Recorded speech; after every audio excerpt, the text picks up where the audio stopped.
Hello नमस्कार जय हिंद साथियों, आप सभी लोगों का एक बार फिर से स्वागत है आपके अपने प्यारे से YouTube चैनल संस्कार लर्निंग पर। तो दोस्तों आज हम लोग संधि का दूसरा क्लास करने जा रहे हैं। इससे पहले मैंने पार्ट 1 यानी कि संधि का जो पहला क्लास हुआ था उसमें हम लोग स्वर संधि को सीखे थे, है ना, स्वर संधि के प्रकार को सीखे थे। और आज की इस क्लास में हम लोग दोस्तों, है ना, व्यंजन संधि को सीखेंगे। किसको सीखेंगे? व्यंजन संधि को सीखेंगे। इसके नियम को सीखेंगे। इसको बनाने के लिए कौन कौन से नियम होते हैं, आपसे एग्जाम में जो सवाल पूछे जाते हैं उसको कंप्लीट करेंगे। देखिए दोस्तों, इस क्लास का जो भी पीडीएफ होगा वो आपको आपके टेलीग्राम चैनल, ठीक ना, जो विद्यार्थी टेलीग्राम चैनल से नहीं जुड़े हुए मैं उनको बता देना चाहता हूँ, यहाँ पे टेलीग्राम चैनल कौन सा है दोस्तों, तो याद रहे संस्कार लर्निंग से, ठीक है, संस्कार लर्निंग आप लोग सर्च करिएगा तो आपके सामने हमारा टेलीग्राम चैनल मिल जाएगा, या इस वीडियो के नीचे डिस्क्रिप्शन में भी जाइएगा तो वहां पे भी लिंक है, आप डायरेक्टली जा सकते हैं। तो ये पीडीएफ आपको वहीं पे मिल जाएगा, ठीक है। चलिए तब स्टार्ट किया जाए। हम लोग व्यंजन संधि पढ़ते थे कि डेफिनेशन मैंने खुद से लिखा है, बहुत ही सरल भाषा में लिखा है ताकि आप लोग को अच्छे से समझ में आए। कहता है व्यंजन के बाद स्वर या व्यंजन आने से जो परिवर्तन होता है उसे व्यंजन संधि कहते हैं। अच्छे से समझ में नहीं आएगा लेकिन अब समझ में आएगा। देखिए यहाँ पे वाक्य जोड़ इस, ये दो लाइन लिखा हुआ है, वाक्य प्लस इस। तो यहाँ पे देखिए पहले क्या है सर, आप लोग पहले बोलिएगा व्यंजन है। क्या है? व्यंजन है। व्यंजन के बाद क्या हमने बोला? स्वर या फिर व्यंजन, कोई भी रहे चलेगा। तो बताइए यहाँ पे क्या है? यहाँ पे क्या है दोस्तों? यहाँ पे है स्वर। तो इसके बीच में जो परिवर्तन हुआ है यह क्या हो गया? वागीश हो गया। तो ये जो परिवर्तन है इसी को तो कहते हैं। और डायरेक्टली ध्यान रखना, अगर आपसे एग्जाम में सवाल आए कि पहचानिए कि कौन सा व्यंजन संधि, तो ध्यान रहे जब भी उसका विग्रह करिएगा तो यहाँ पे हलंत जरूर आएगा। देखिए सब जगह, देखिए सब जगह हलंत आएगा, तो इससे आप क्लियर कर सकते हैं कि ये आपका व्यंजन संधि का उदाहरण है। या फिर एक और बात बताते हैं, हमेशा यहाँ पे बीच में जो भी रहेगा वह क्या रहेगा दोस्तों? व्यंजन ही रहेगा। देख सकते हैं बीच में व्यंजन ही रहेगा, ठीक है। आगे सब चीज क्लियर होगा, ध्यान रहे, ठीक ना। चलिए तो हम लोग स्टार्ट करते हैं नियम नंबर पहला से। नियम अच्छे से पढ़ेंगे तभी जाकर के क्वेश्चंस बनेंगे, ठीक है। पहला नियम बेसिक नियम है और जो आपको समझ में आ जाएगा, इसकी तो गारंटी है। कहता है वर्ग के पहले वर्ण का तीसरे वर्ण में परिवर्तन। यानी दोस्तों वर्ग का मतलब समझिए, सबसे पहले ऑलरेडी मैंने बता रखा है, कवर्ग। कवर्ग का पहला वर्ण कौन सा होता है? क होता है ना। और फिर चवर्ग, ठीक है, चवर्ग का पहला वर्ण कौन सा होता है? च होता है। तो यही कहने का मतलब है कि वर्ग के पहले वर्ण को तीसरे वर्ण में तभी लिखेंगे जब यहाँ पे देखिए वर्ग का पहला वर्ण प्लस स्वर या तीसरा या चौथा वर्ण होना चाहिए, है ना। इसको कन्वर्ट कब लिखेंगे? जब क को ग में कब लिखेंगे, च को ज में कब लिखेंगे, है ना। यानी क का तीसरा वर्ण क्या होता है? क का तीसरा वर्ण होता है ग। तो आधा क होगा तो आधा ग, आधा च होगा तो आधा ज होगा, क्योंकि तीसरा वर्ड है। इसी तरीके से बहुत सारे हैं, जैसे आधा ट का आधा ड हो जाएगा, आधा त का आधा द हो जाएगा, आधा प का आधा ब हो जाएगा, कन्वर्ट होगा, ठीक है। कब कन्वर्ट होगा? जब दोस्तों, जब यहाँ पे क्या कहेगा, यहाँ पे क्या होगा? वर्ग का, देखिए यहाँ पे वर्ग का पहला वर्ण होगा और उसके बाद यानी कि जो यहाँ पे जो पॉइंट है यहाँ पे कौन सा डिजिट होना चाहिए वो दिखा रहे हैं। स्वर हो सकता है, क्या क्या हो सकता है? स्वर हो सकता है, या फिर तीसरा या फिर चौथा, है ना। या फिर तीसरा चौथा का मतलब समझ रहे हैं ना। तीसरा चौथा का मतलब हो गया कवर्ग का तीसरा चौथा कौन होगा? जैसे इसको लिखेंगे क, ख, ग, घ, अंगा।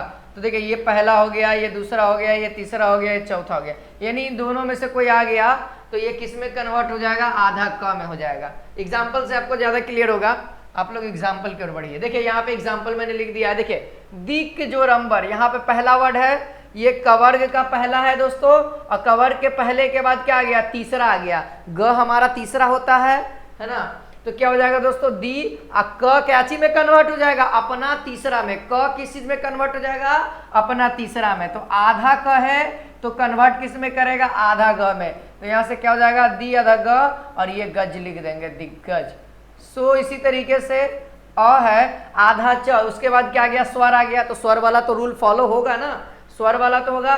तो अब बताइए, अब यहाँ पे च किस में कन्वर्ट होगा, तो तीसरा में। च छ ज यानी ज इसका तीसरा होगा, वो भी आधा च है तो आधा ज होगा। और फिर उसके बाद अंत, अजंत हो गया, है ना। तो ये क्लियर नहीं हुआ। ये अ है तो ये इसको किस तरीके से बना देगा, ये पूरा बना देगा और ये हमारा करेक्ट होगा। ये अजंत इस तरीके से होगा, देखो, है ना, क्योंकि ये अ और आधा ज हमेशा, ये आपको मैंने सिखाया था जब शुरुआत में, आधा क प्लस अ रहता है, इसका मतलब होता है पूरा क। अगर आधा अगर हम बात करें आधा च और अ रहेगा तो क्या हो जाता है, पूरा च। इसी तरीके से आधा ज है और पूरा अ है तो क्या हो जाएगा, पूरा ज हो जाएगा। तो इसीलिए अजंत हो गया। उम्मीद है सारे विद्यार्थियों को समझ में आ रहा होगा, है ना। और इसी तरीके से समझते चलिए बस। देखिए इसी तरीके से षडानन है ना। तो इसी तरीके से क्या हो जाएगा दोस्तों, षडानन हो जाएगा। ओके, उत जोड़ योग, है ना। तो यहाँ पर त के बाद क्या आ गया, य आ गया, है ना। त के बाद क्या आ गया, य आ गया। तो क्या हो जाएगा दोस्तों, त का तीसरा हो जाएगा। त का तीसरा क्या होता है, आधा द होता है, आधा त का आधा द हो जाएगा, उद्योग हो जाएगा। उम्मीद है क्लियर होगा। पहला रूल यही कहता है। पहला रूल में क्या होगा, पहला वर्ण होगा, ठीक है, यानी पहला वर्ण होगा और उसके बाद स्वर होना चाहिए, फिर उसके बाद तीसरा वर्ण होना चाहिए, चौथा वर्ण होना चाहिए, य र ल और व होना चाहिए। ये नहीं, य र ल व नहीं था, है ना, इतना ही था, है ना। तब ये क्या कन्वर्ट हो जाता, पहला का तीसरा, है ना, पहला वर्ण का तीसरा रूप, यही ना। उम्मीद है क्लियर होगा। अब चलिए, अब हम लोग आगे बढ़ते हैं। अब यहाँ पे देखिए आप लोग, नियम नंबर दूसरा क्या कहता है, इसको समझते हैं। देखिए, वर्ग का पहला वर्ण पांचवा वर्ण में परिवर्तित होगा। पहला ही वर्ण के बारे में, पहला भी नियम हमने पहला ही वर्ण के बारे में सीखा, अब दूसरा नियम भी पहला ही वर्ण के बारे में सीख रहे हैं।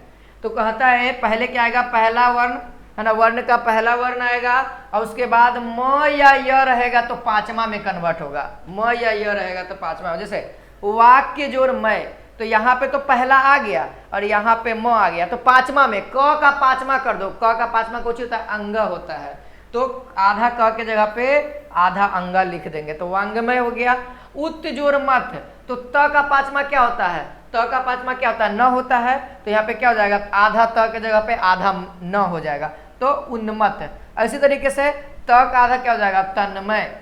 बहुत सारे एग्जाम्पल है, यहाँ पे देख लीजिए, है ना। कुछ एग्जाम्पल्स लिए हैं ताकि आपको हर एक नियम को अच्छे से समझाते चले, और वीडियो पसंद आए तो लाइक और शेयर करते रहें। चलिए अब आगे बढ़ते हैं।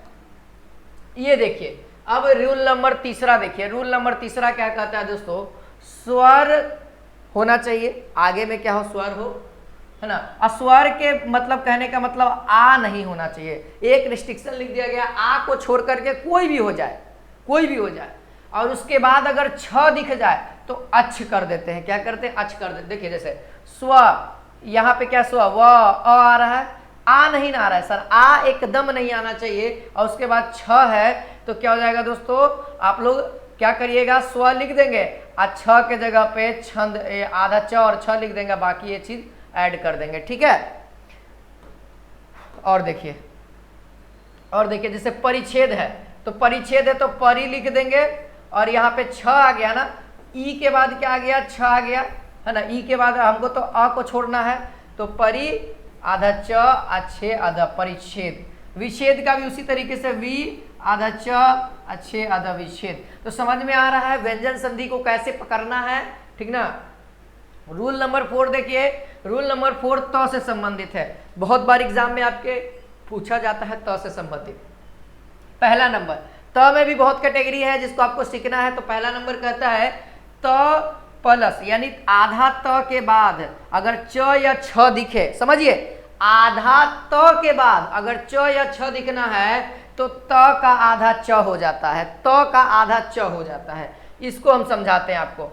ई कैसे हो गया सर? तो देखिए जैसे उदाहरण में देखिए यहाँ पे उदाहरण हम लिख रहे हैं, जैसे उत्जोरचारण। तो बताइए आप लोग, आधा त है, आधा त के बाद क्या कहता है, च या छ दिख जाए, है ना। देखिए च दिख गया हमको, आधा त के बाद आधा च दिख गया, तो क्या करेंगे दोस्तों, आधा त को हम लोग आधा च में कन्वर्ट करेंगे, कुछ नहीं करेंगे। देखिए यहाँ पर से उ लिख दिए, आधा त को आधा च में, है ना, आधा च, और फिर लिख देंगे जो है वही का वही उच्चारण। आगे ना ये सवाल बहुत बार पूछा जाता है, उच्चारण किस संधि का उदाहरण है, व्यंजन संधि। विग्रह क्या होता है, तो उत्जोरचारण। रूल नंबर कौन सा है, रूल नंबर 4 से बना है ना, रूल नंबर 4 का कौन सा, ए नंबर, ठीक है, समझ में आ गया। इसी तरीके से और भी एग्जांपल्स हैं, उत्जोरचरित यानी उच्चारित, है ना, उत्जोरचारित उच्चारित हो गया, सत्यजोर चरित्र सच्चरित्र हो गया, है ना।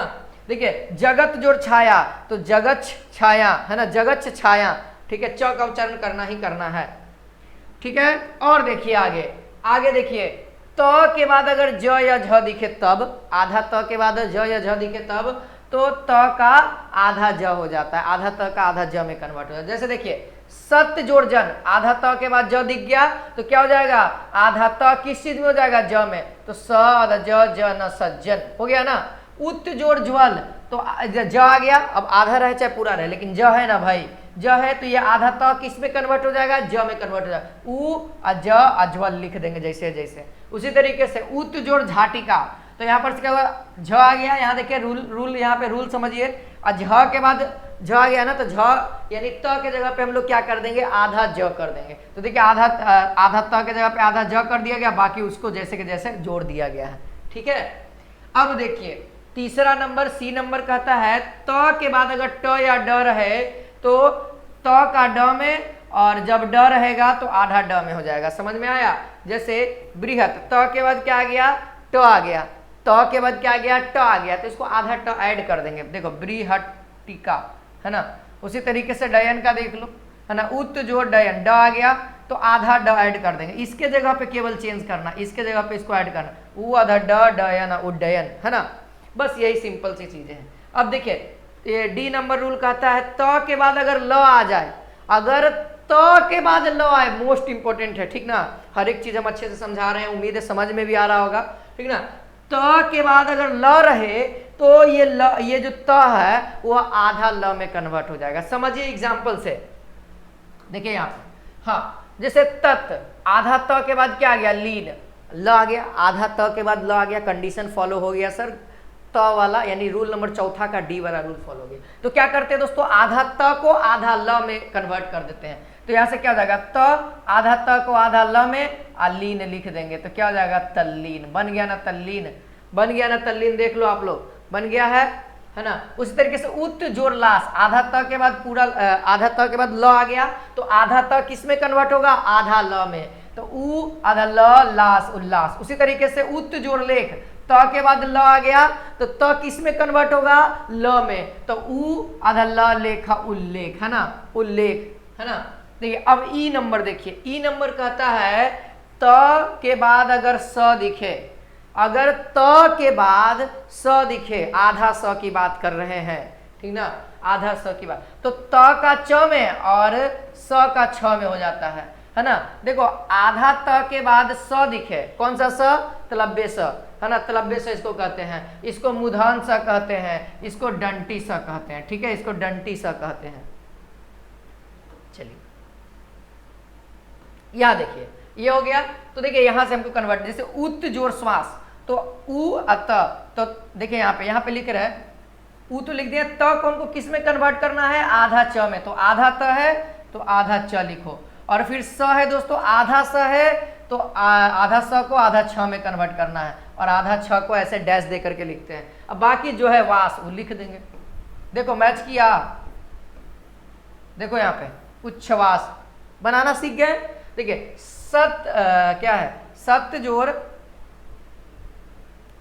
शास्त्र, तो यहाँ पर से क्या हो जाएगा, स तो लिख देंगे, आधा त आधा च में हो जाएगा, स हो जाएगा पूरा छ में, और यहाँ पे शास्त्र हो गया ना, सच शास्त्र, है ना, सच शास्त्र। इस तरीके से आपका समझ में आया होगा। चलिए अब आगे बढ़ते हैं, त के बाद अगर ह दिखे तब क्या करेंगे? देखिए अभी हमने सीखा त के बाद स दिखेगा तो त को च में या फिर उसके बाद स को छ में।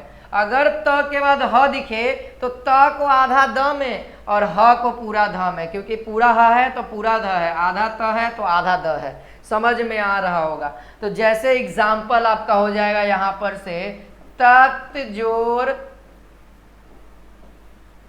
हीन, आधा त के बाद ह आ गया तो इसको हम कन्वर्ट क्या करेंगे? देखिए त आधा त को किस में कन्वर्ट कर रहे हैं? देखिए यहाँ पे आधा त को आधा द में, है ना, आधा द लिख दिए और ह को किस में? ध में, और यहाँ पे हीन हो जाएगा तद्धित। और इसी को हम लोग कुछ इस ढंग से लिखते हैं, है ना, ये सॉरी ये इस ढंग से होगा तद्धित, ठीक है, तद्धित हो गया, ये हमारा करेक्ट हो गया, ठीक है, ये हमारा करेक्ट हो गया। इसी तरीके से और देखिए ये भी एग्जाम्पल है, उत जोर हार, यानी त के बाद ह आ गया ना तो कंडीशन तो वही होगा, है ना, तो क्या होगा?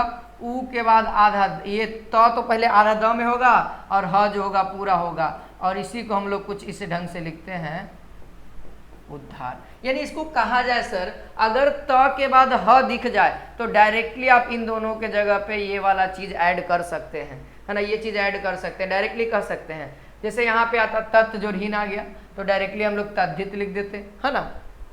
तो ये चीजें हैं, समझ में आ गई होंगी।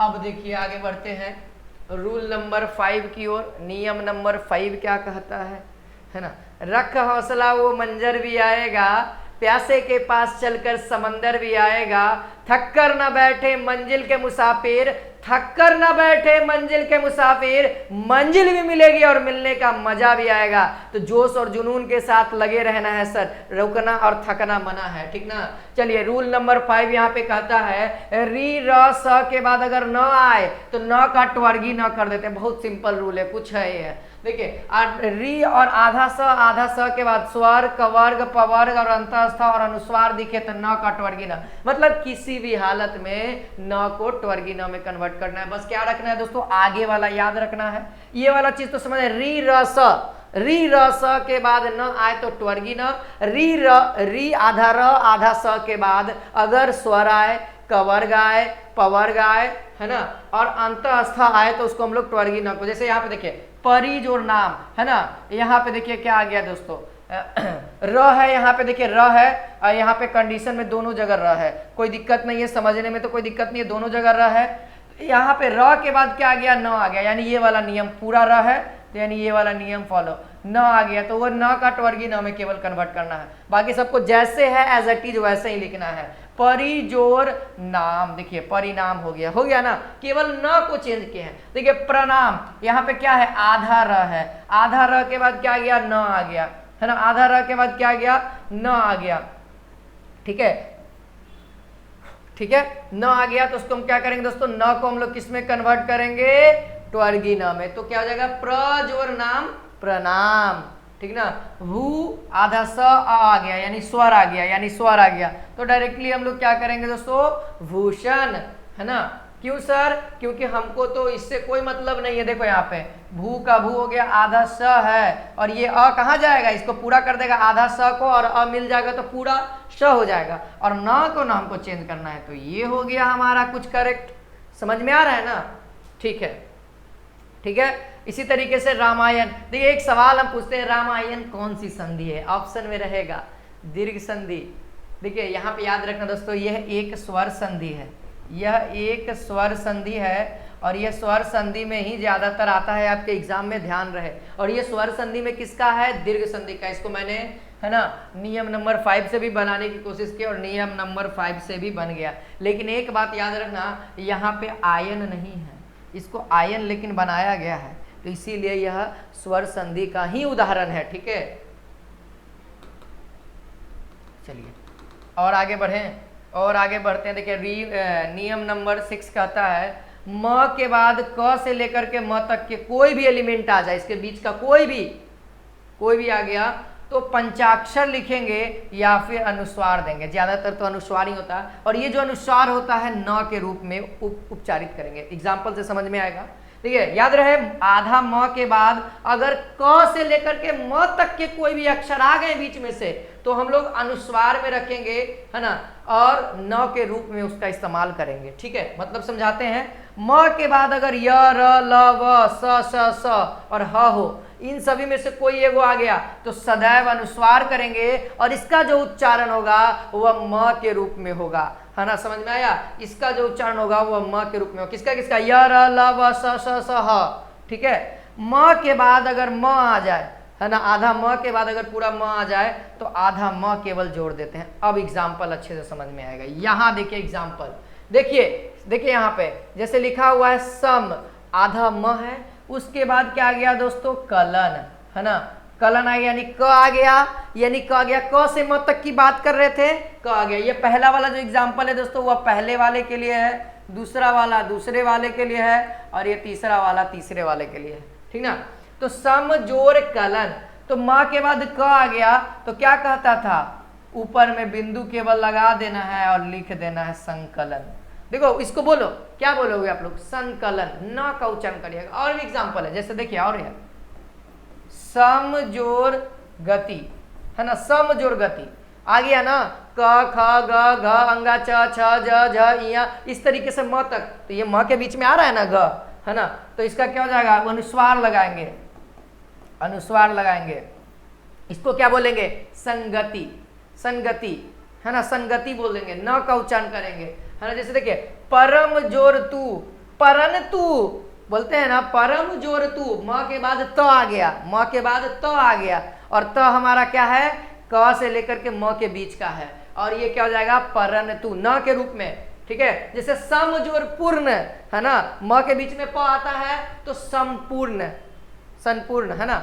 इसी तरीके से दोस्तों यहाँ पे सम जोड़ योग संयोग, है ना, सम जोड़ रक्षक संरक्षक, ज्यादातर ध्यान रखिए।